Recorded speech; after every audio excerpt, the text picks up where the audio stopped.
On the fourth and final day of the Chess 960 event in St. Louis, 8 Blitz games were played from 2 different starting positions. Now, that's a lot of games, and I had an enormous number of interesting positions and games to choose from, but I've selected 3, so you'll find 3 different videos for you to look at. You can take a look at the links up there if you want to check out the other 2 videos. And I've decided to stick with the 2 matches that I've been following through the event. So Topalov against Kasparov and Nakamura against Svidler.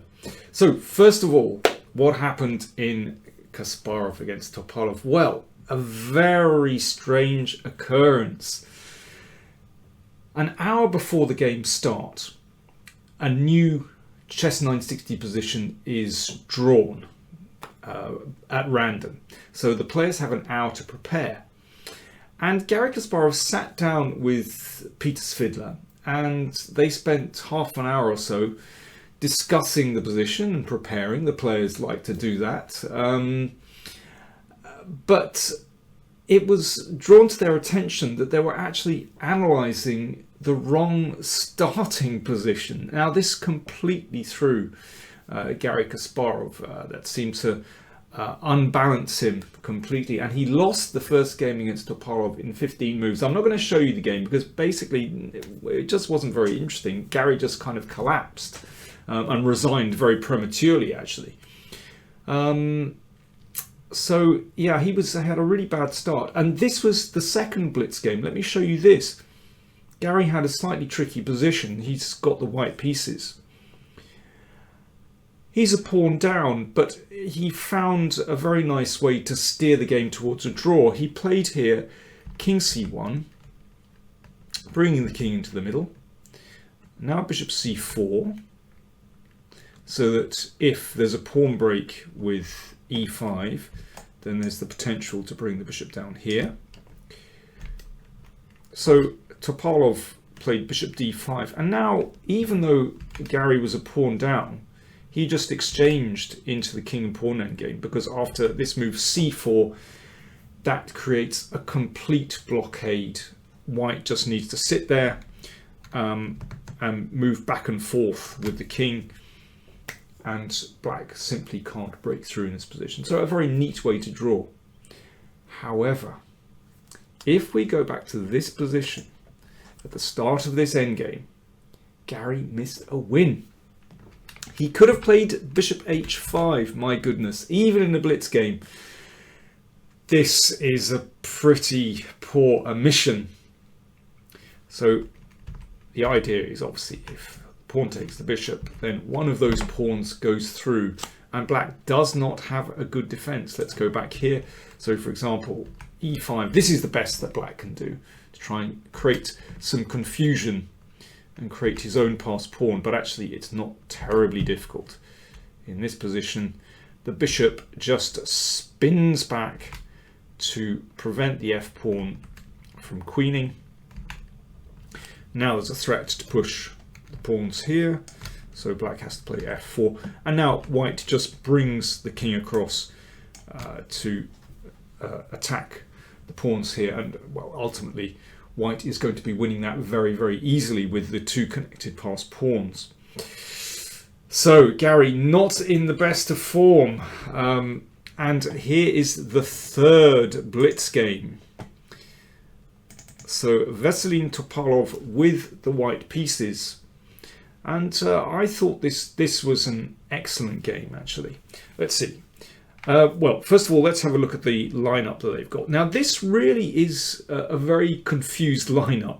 And I think one of the reasons is that the king and queen are split. And somehow that makes for a more confusing situation.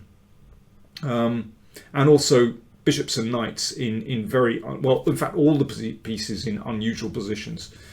So let's see what happens. f4 from Topalov. So the pawn is supported by a rook, and it opens up the diagonal for the queen, immediately attacking the pawn on a7. Fascinating stuff. b6, preventing that and opening up the bishop. So this is a key theme in the opening in Chess 960 games. Sort out the bishops. Don't let them get blocked in by pawns. G4. That's interesting. So supported by the queen, and before he brings this knight into the game, potentially just creating some space on that side of the board. But yeah, interesting that neither player is moving forward in the center. Kasparov plays f5, so also opening up this queen's diagonal.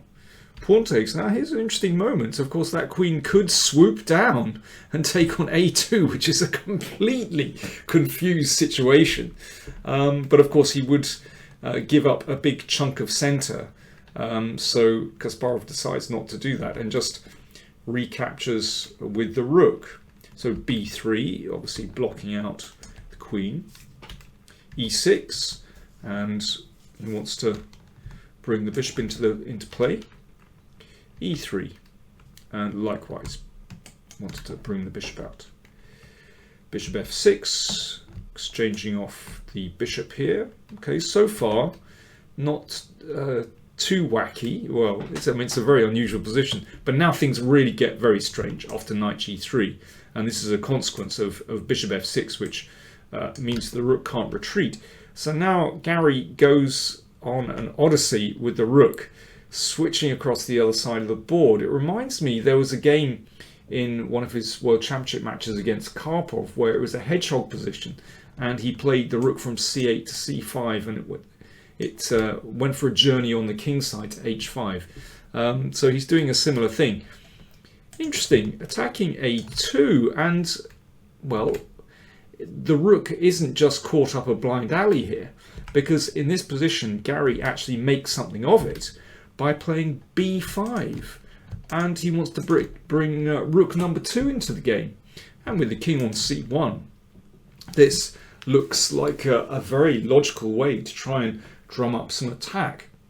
However, it's not so clear, and we'll see one of the drawbacks of this strategy in a second. Remember, this is a blitz game, so you know, you have to appreciate that the players are not going to see the fine details here.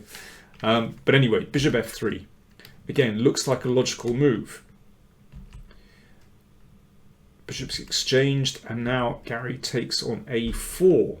Well, if white recaptures, then I think black has done pretty well, because both rooks are in play, and there's potential to bring the rook to b4, for example, and the queen could easily come into play. But I think Veselin's next move is very strong indeed in terms of blitz. The computer here will tell you that white's best move is either to play the knight to e4 or e2. So, for example, knight e4, and that's to bring the knight over to attack this pawn. And well, this does look like a very interesting way to play if white can ultimately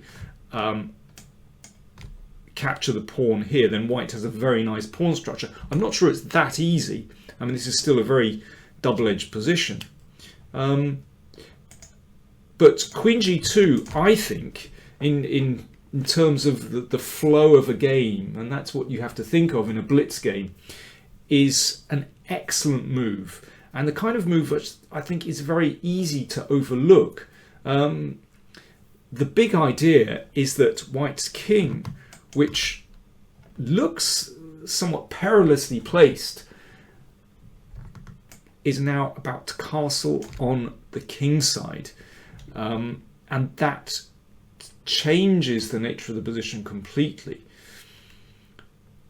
Here, well, again, a computer approach to the position is to play queen f8, and after white castles, there we go, the king does a weird kind of temporal, or not temporal shift, but spatial shift, and then the queen comes over to defend this pawn.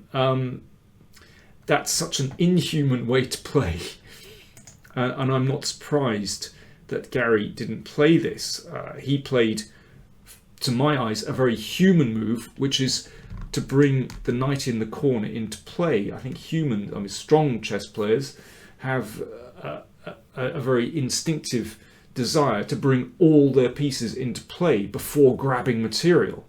And knight f7 looks very natural. But after knight f7, then castles took place, this extraordinary leap, this kind of teleporting, connecting the rooks, bringing the king to safety. And now, if we flip it back to black, we can see the downside of this rook maneuver here, because black's king is now trapped on c8. Black cannot bring the king to safety on the other side of the board. Of course, it can still castle by shifting the rook here, but it has no point at all. It doesn't change the position of black's king. So this is a problem, and now I think the initiative has completely switched to white. Now Kasparov is in trouble because he always has to watch out for his king, actually. So Kasparov now lashed out with g5, and now knight e4, excellent move, pinning here and potentially bringing the knight over to the queen side as well. Gary closed the position with g4. Well, my machine likes queen g6, but again, this is somehow not a very human move when a pawn can just be captured here. The point is that after this, it's actually a little bit unclear, because there are potentially threats to take here. But I mean, in a blitz game, this is almost impossible to divine. And white is still better in this position, there's no doubt about it. He has an extra pawn, but this rook is slightly weirdly placed. Anyway, that is for you analysts to consider if you wish. But Gary played a human move, which was to push on to keep a pawn, and then brought the queen out. But now white is taking control. What's the point of c3? Well, Toppy wants to play b4 to attack the rook, and then once he takes on a4, he's got an attack on the pawn on a7, and a beautiful pawn structure, of course. Look at these beautiful clump of pawns protecting each other. Well, this is a tough position. Gary played c5, lashing out, but it doesn't help matters. There are a couple of good moves here. I think Veselin played a very natural move, which was to bring this rook into play and plonking the knight on f5, and you can see that black's king is starting to open up, and these knights are really menacing. Big threat, knight e7, of course. This is a tough situation. Gary played queen e6, which isn't the best, but I think his position is just terrible now. And in this position, he resigned. Was this premature? Not really. Only 19 moves, but let's have a look. Queen attacked. Let's say queen f6. Queen d5 is even better than recapturing the rook straight away. Just bringing the queen into play before recapturing. And, well, in this situation, what's the score? White is a pawn up with an absolutely wonderful initiative. Yeah, not good. Or let's say queen e5, then we've got d4, and then knight takes, and again white's position is just crushing. Black's pieces simply don't coordinate here, and wonderful center, and it is completely lost. So yes, after 3 of the blitz games, Gary just had half a point and was really demoralized. However, he did win the 4th game. I want to show you another of games from this Topalov Kasparov match. So do click on the link above to see another of their blitz games, and also there's going to be, I'm going to show you a game between Peter Svitler and Hikaru Nakamura as well. And if you're interested in more games from these players, do check out their playlists as well. Thanks for watching.